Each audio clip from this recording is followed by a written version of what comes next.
Hola amigos, bienvenidos a la cuarta edición de Geografía del Poder. Hoy en esta mañana bastante soleada aquí en la ciudad de Chicago vamos a hablar un poquito sobre lo que está sucediendo en la reactivación del frente del Medio Oriente, particularmente los últimos acontecimientos en Siria tras la caída de Alepo. Y dos elementos que quisiera compartir para el día de hoy son los siguientes. Número uno, la reactivación de células terroristas, particularmente después de la desintegración o el debilitamiento que sufrió Estado Islámico desde el año 2015 al 2018, particularmente previo al ascenso de Donald Trump en su primera administración, y en donde, si ustedes recuerdan, particularmente a partir del 2015, la presencia de las fuerzas aeroespaciales rusas en aquel momento jugaron un papel decisivo para el debilitamiento de Estado Islámico. Hoy estamos viendo un retorno de estas fuerzas de extremistas islámicos a la región de Alepo en Siria, y que además están tomando una fuerza inusitada, lo cual plantea que existe un debilitamiento, particularmente algunos autores lo llaman como una sobreextensión de las fuerzas armadas del ejército de Siria, en un momento donde Rusia no puede prestar asistencia militar como lo llevó a cabo en el 2015 debido al conflicto extendido que se presenta en la región del Donbass, en Ucrania. Entonces es un momento muy importante del conflicto y de la guerra, particularmente porque, y esto tiene que ver con el segundo punto que les quiero plantear el día de hoy, es que tengan ya muy claro que el conflicto en Siria, que conecta varios frentes de guerra, con Gaza, con Líbano, con Siria y quizás próximamente con Irán, después de que se consolide ya el ascenso de Donald Trump o tome posesión como presidente de los Estados Unidos el próximo 20 de enero, están interconectados de una manera muy importante con el conflicto en Ucrania. O sea, eso es un elemento que, insisto, es muy importante ya tenerlo muy claro, que estos conflictos están interconectados. Se ha registrado ya la presencia de entrenamiento militar por parte de células ucranianas a extremistas islámicos en Siria. Entonces esto creo que es muy importante, porque además se ha reportado que un sistema de defensa antimisiles, no tengo muy claro si se ha hablado de un S-200 o un S-400, pero en cualquier caso estaremos hablando de uno de los sistemas de defensa antimisiles más importantes que estaba en posesión del ejército de Siria. De corroborarse esa información, digamos que sería un vuelco importante dentro de la dinámica.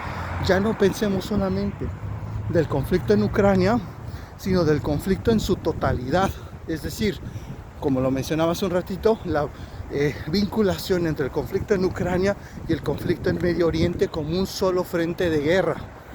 Si eso es así, y creo que esa es la dinámica que está tomando el conflicto ahora, podríamos pensar entonces que, digamos, el gobierno de Benjamin Netanyahu, muy probablemente más temprano que tarde, tendrá que forzosamente entrar en un contexto de conflicto abierto con Rusia, porque Rusia obviamente pues es el sostén militar tanto del gobierno de Bashar al-Assad. Lo ha sido.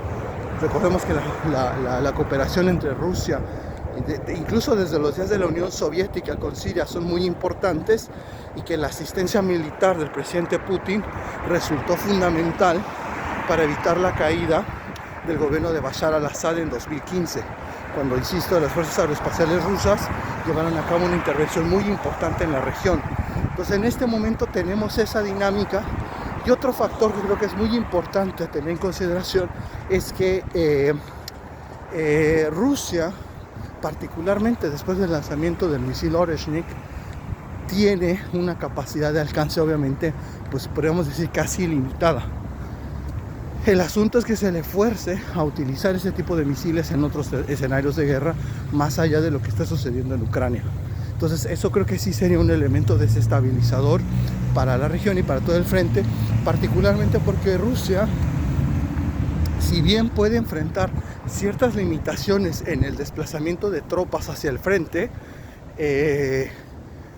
y particularmente por lo que está sucediendo en Ucrania, y tiene desplegados ciertas unidades, particularmente de fuerzas especiales en los altos del Golán, no hay que perder de vista que desde un punto de vista misilístico, en este momento Rusia cuenta con esa ventaja estratégica, porque no solamente es el Oreshnik, están otros misiles como el Onyx, por ejemplo, que me viene ahorita a la mente, que también tienen una capacidad de superioridad técnico-militar muy importante en prácticamente todo el escenario de guerra. Ayer ya se reportaba el desplazamiento de fuerzas navales rusas fuera del puerto de Tartus, lo cual es muy importante porque nos está hablando que pues la Armada rusa se está posicionando, ¿no?, de una forma muy importante en el contexto del conflicto abierto en el Mediterráneo. Entonces no pierdan de vista esos factores. Ahora, otro factor que creo que también va a ser muy importante a tener en consideración es el tipo de respuesta que dé Irán. Irán y otro actor muy relevante en la región, que es Turquía.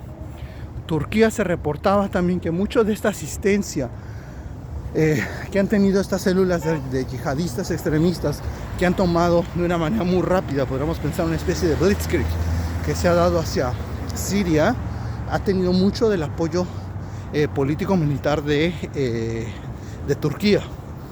Esto es importante porque recordemos que Turquía, en la reciente cumbre de Kazán, el pasado mes de octubre en Rusia, en la cumbre de los BRICS, Turquía planteaba su ingreso al grupo de los BRICS. Entonces digamos que esto genera tensiones importantes dentro de socios que Rusia considera estratégicos dentro de BRICS. Es el caso de Turquía y obviamente es el caso de Irán. Entonces no perdamos de vista también que estos dos factores van a poner tensión dentro del grupo BRICS, que es un conglomerado de naciones que particularmente son de tipo geoeconómico, pero que crecientemente están teniendo un papel muy importante en materia geopolítica. Entonces no perdamos de vista esos elementos. ¿Qué tanta va a ser la respuesta de Rusia?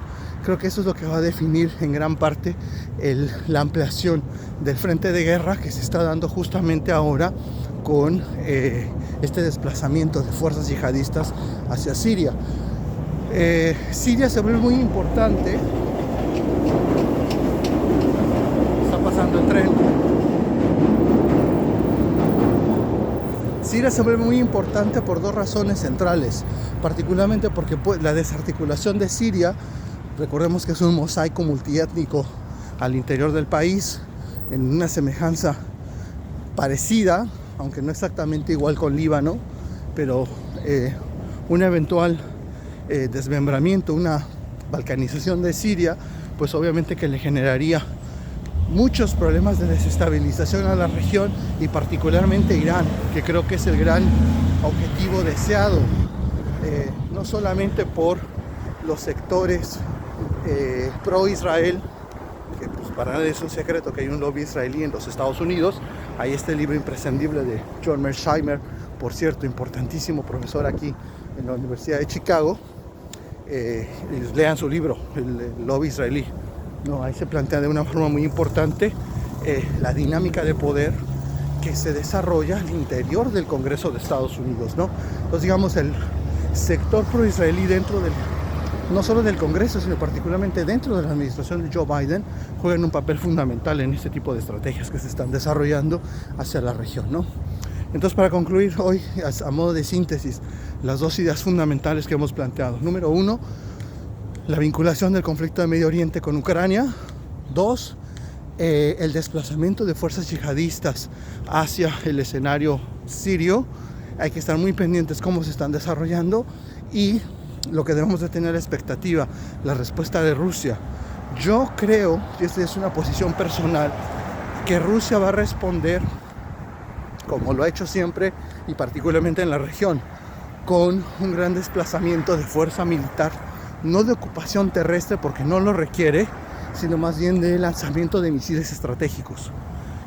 Así fue como desarticularon a ISIS en 2015, 2016 y creo que lo harán ahora con mucha mayor eficacia, particularmente porque los sistemas de misiles con los que cuenta hoy Rusia, a diferencia por ejemplo de lo que existía en 2015 con los misiles Caliber, todo el despliegue, la panoplia militar que tiene Rusia en este momento es mucho más profunda y con mucha mayor capacidad, ¿no? Ya después hablaremos en detalle de cada uno de esos sistemas de misiles que está desplegando Rusia al frente.